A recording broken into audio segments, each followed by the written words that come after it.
Guns and voting rights. At first thought, you may think, what does one have to do with the other? The reality is that without them, sometimes the quality of life can be threatened. The freedom to possess a gun, which is protection, and the freedom to vote, which influences the quality of life, became a major premise upon which this country was built. This premise became a driving force used by the colonies as they fought and broke away from the British oppression.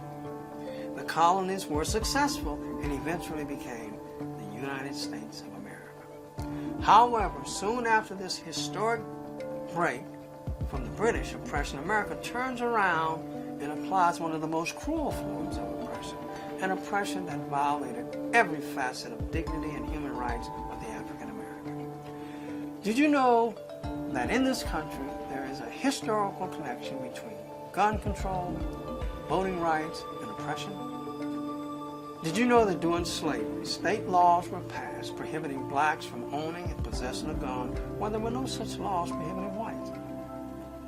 And did you know after slavery was abolished, African Americans gained access to guns and exercised voting rights, and as a result, some African Americans served in local and national political offices, including Congress.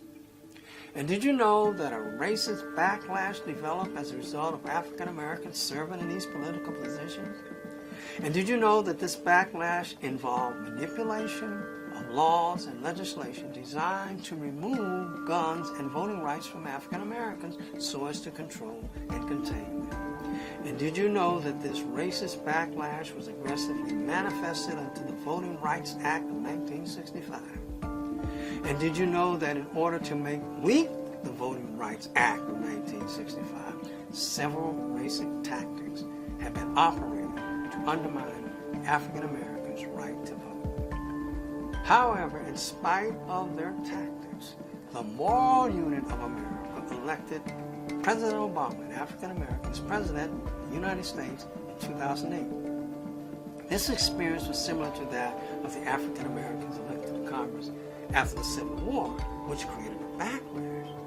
And when history repeats itself, responses usually repeat themselves also.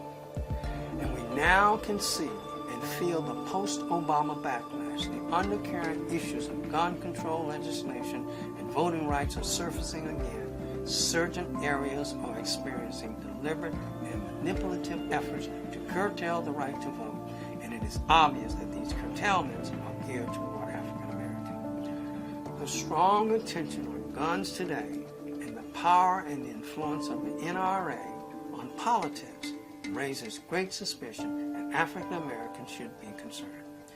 Did you know that in Georgia's primary elimination, a candidate running for governor campaigned in the primary election using a gun in his TV advertisement to conjure a vote, and he beat out his opponent? He knew what triggered white racists. These type of triggers are part of the American oppressive history. In the coming general election for governor, however, his opponent is an African American woman. And African Americans, you better come out and vote. The African American has been too passive in building up their voting potential. It has been 53 years since the Voting Rights Act of 1965 was passed. By now, all African Americans should be voting.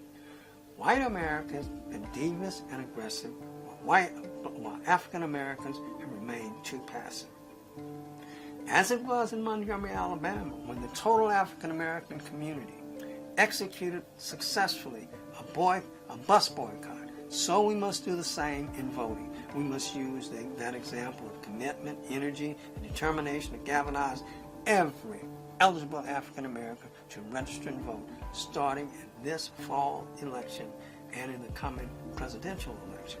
Voting is part of our assurance and security that your children, your grandchildren, and your great-grandchildren will not suffer what your parents, grandparents, great-grandparents, and their parents suffered, including cruel and inhumane treatment when guns to protect and voting to effect was deprived from them. The immediate defense strategy is that all African Americans who are eligible to vote must vote, and all African Americans must aggressively push, persuade, educate, transport, and if necessary, drag every African American out to register and vote. Let no African American be left behind, not voting, none.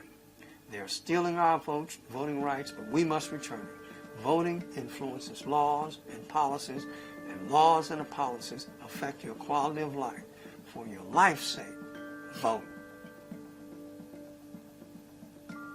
Tune in next Thursday when we will discuss another topic on They Stole It, but You Must Return It, Rebuilding the Black Family.